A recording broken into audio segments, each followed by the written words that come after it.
Hi, my name is Listiner Inspires, and I am looking to change the narrative of what trauma and abuse looks like. From shame, silence, and stigma, to support and solutions. From hopelessness and rejection to healing and recovery.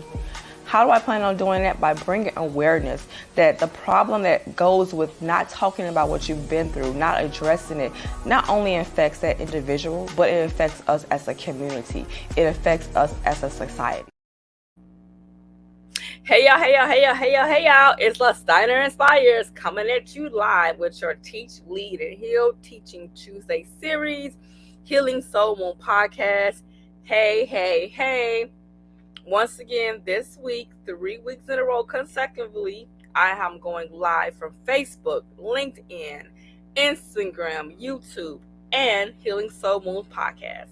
Thank you all for wherever you're tuning in from, on whatever platform you're tuning in from. Thank you so much for tuning in, for taking time out your day. Either you're catching this information live or you're catching the Knowledge Nugget replay.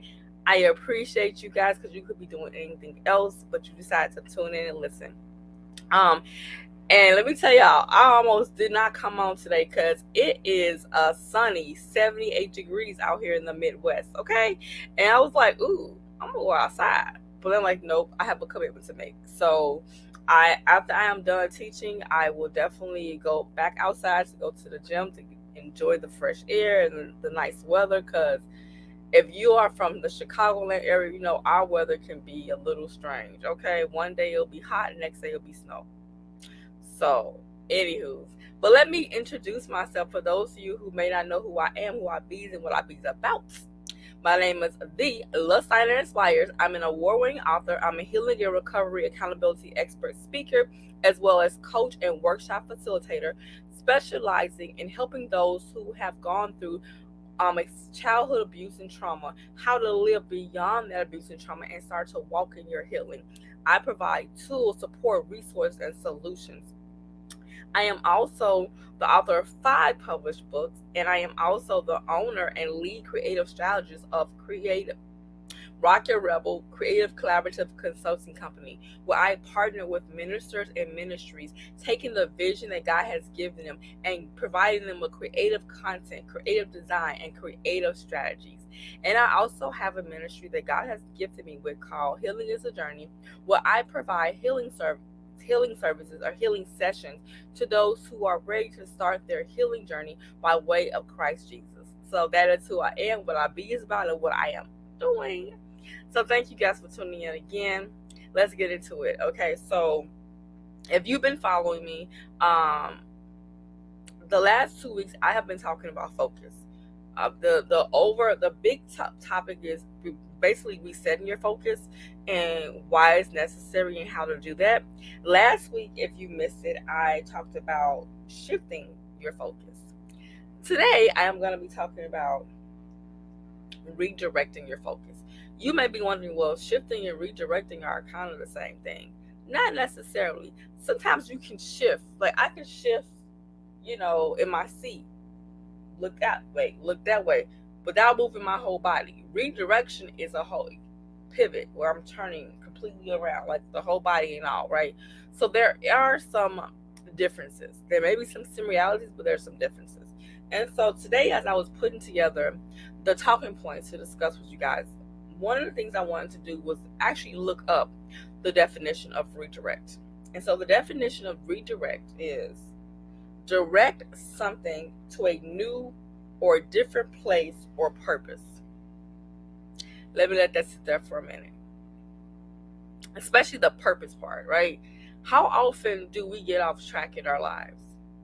How often I'm going to give you an example of going to the gym. And I'll usually always use the analogy of the gym because that's where I'm at right in the season of my life, being consistent or trying to be consistent with the gym.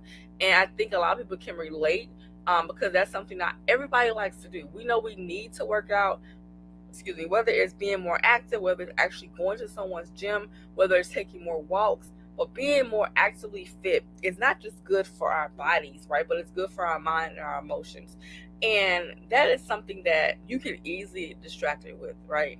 If you are not laser focused on the goal at hand, or if the goals you have at hand are not really realistic, if it, like you're setting these high good bars but not looking at the smaller picture on how to actually take the smaller action steps, you can easily lose sight of like, hey, I don't even want to do this anymore, I'm good with how I am. And you can get distracted and get out track and just maybe even not just stop doing it completely, right? So what happens when you're distracted? What happens when you're distracted, you're focused, you've lost sight of the initial reason why you had set out to do a thing? Let's talk about that. There are a few different reasons why we get off track, that we find ourselves not walking or not aligned with what we are trying to do in our lives. Whether it's personal goals, whether it's professional goals, whether it's um, personal, professional, financial goals. Whenever we are setting goals for ourselves, we want to always have a reasonable timeline, right? Um, but a lot of times, life happens. Life be lifing. Some things are out of our control. Some things are unforeseen circumstances that we cannot control, that sometimes can cause us to misstep or cause us to be set back or cause us to just be at a standstill. What happens to your focus when that happens? How can you get back on track with what you're trying to be focused on? The first thing you want to do is give yourself grace, right? You want to give yourself grace, because if there are unforeseen circumstances that you didn't plan for, maybe a health issue, maybe a death in the family, maybe you lost a job, maybe you lost a loved one, they're still alive, but you guys are no longer close. These are things that are out of your control. They're unforeseen, so a lot of times they happen. But what do you do when they happen and it kind of knocks you off track, where you find yourself not as motivated as you were before, not as focused on what you're trying to do in your life as before? What do you do? And usually I talk about the tips and the strategies towards the end, but I'm going to do a little different today. I'm going to talk about it in the beginning. You need to determine, the first thing you need to do is to determine what is the cause of your shifted focus. One of the things I talked about was unforeseen circumstances. Life be lifing. Maybe you're in need of a rest, but you're not realizing that because you're constantly grinding.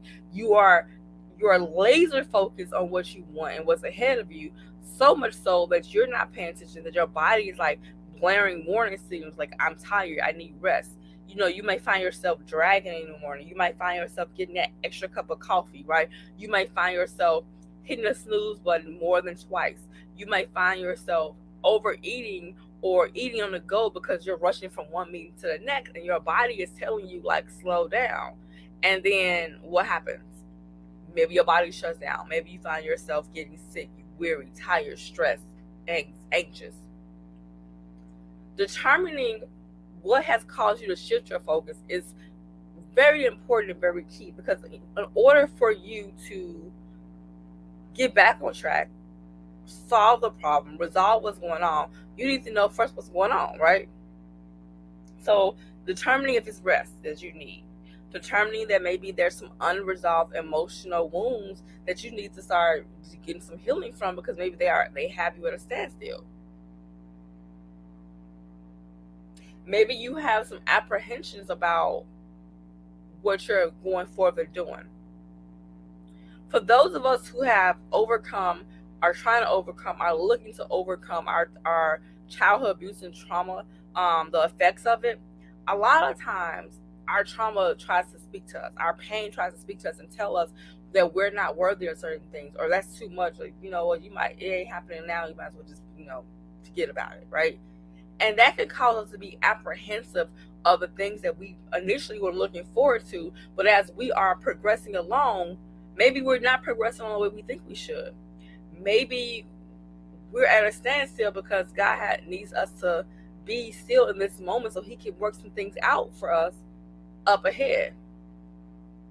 I'm going to share a really transparent moment with you guys. This past week, I just have been feeling really blah. I wasn't feeling myself.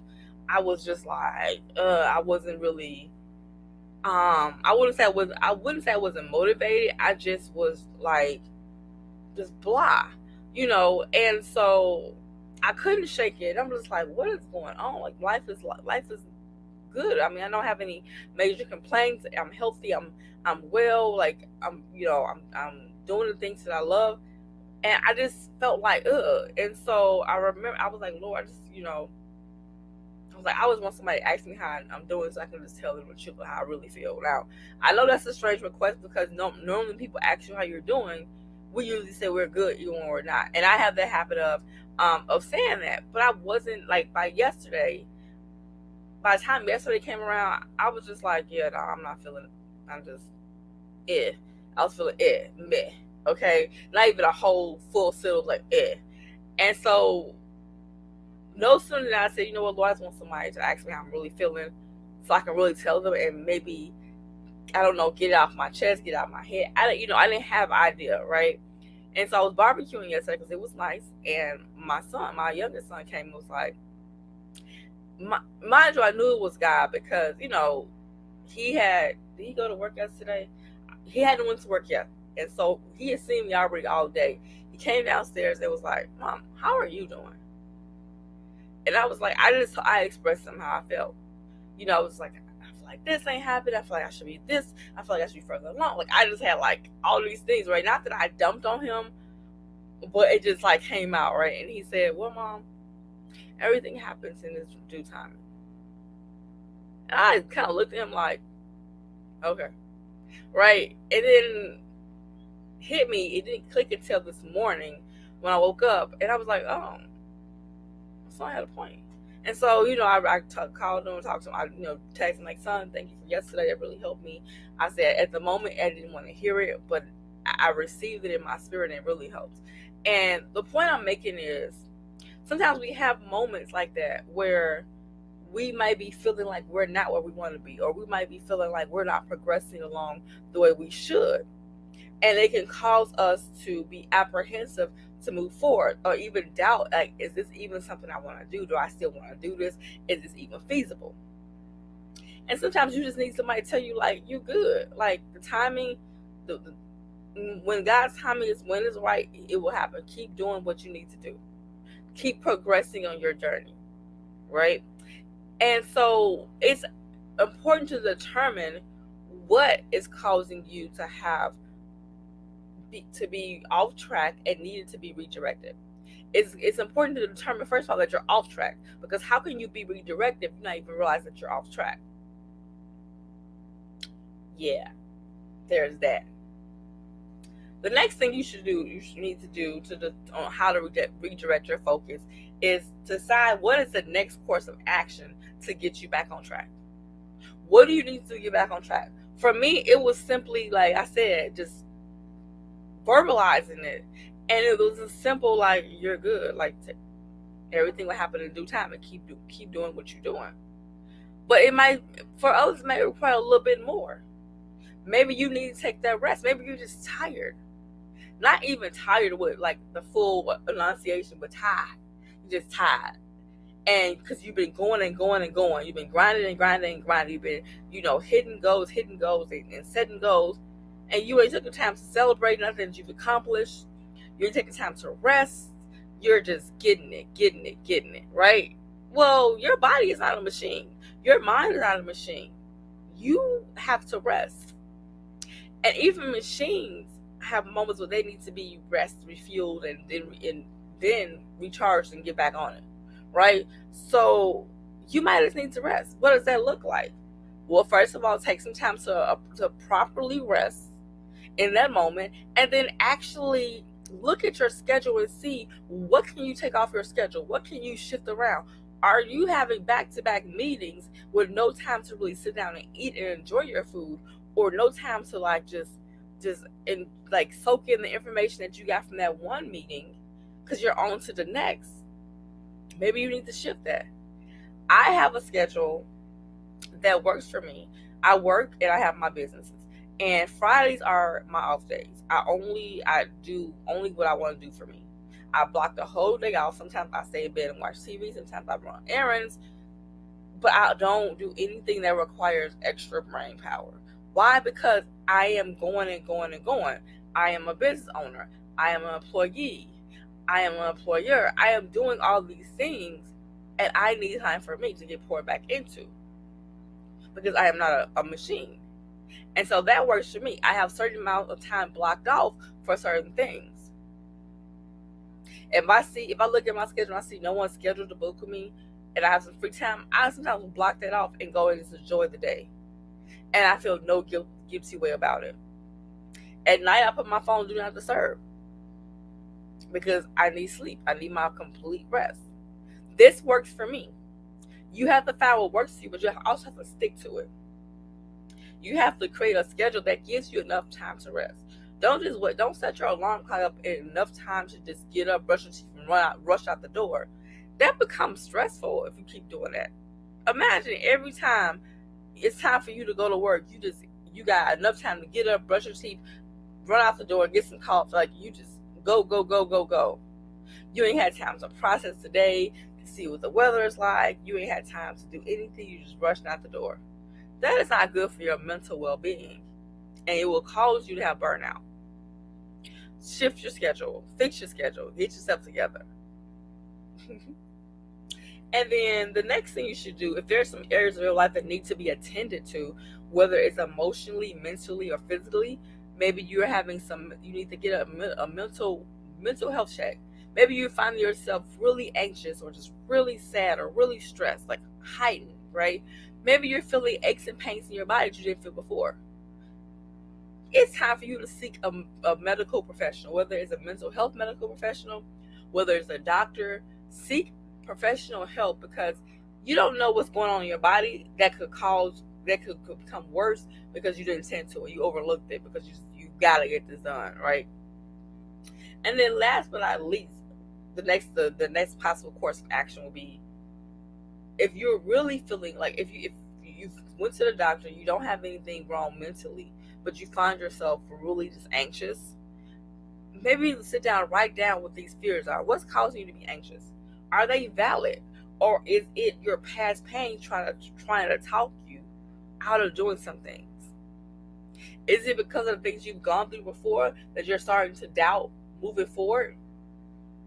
It's time for you to start living beyond your trauma. But how do you do that if you're constantly replaying it in your mind? So those are a few action steps to do to help you redirect your focus. And then the last thing you need to do is to remove all distractions. What are some of the distractions in your life? It could be people, places, or things. When I say people, it could be people that are not pouring into you, but they're constantly pulling. There's always something negative. When you talk to them, you find yourself more anxious than anything.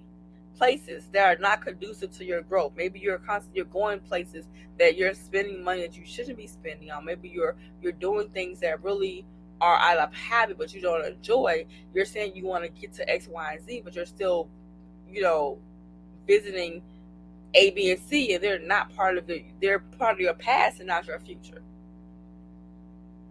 So these are things and conversations that you should not be having because you're no longer there. Distractions come in many different forms. And being able to recognize the distractions are important. Anything that pulls at you and takes you away from the purpose that you have in your life, the goals you set for yourself, is a distraction. And so it's important to recognize the signs of needing to redirect focus. When you find yourself at a standstill longer than a season, and that's to be like, what does a season look like? A season looks like a different amount of time for everybody. When you find yourself at a standstill, though, that is something that's like you're just like stagnant. When you find yourself confused or going back and forth between decisions, it's time for a redirect. And when you find yourself just trying to fill your time with things, fill your time and fill the voids in your life because you don't know which way to go, but you don't want to just not do anything, so you just do everything. So it's important to recognize when you are off track, it's important to understand that we all need redirection at one point or another. It's just recognizing that when it needs to be done and how to go about doing it. I hope this helps you guys. I hope that you can sit down and evaluate like where you're at in life, what's going on, how do I redirect my life. And if you have any questions or concerns, feel free to either comment on the video, you can email me at info@listiner.com, or you can message me on either one of the platforms you're watching from. I hope that this was a great time for you. I hope you jotted down some knowledge nuggets, because sometimes it's better to write things down because you don't know if you're going to remember. And until next time, remember to be bold, be loved, be you, and most importantly, be healed. Period. Peace out. Trauma and abuse affects everyone, and we all have a part to play to change the narrative with love.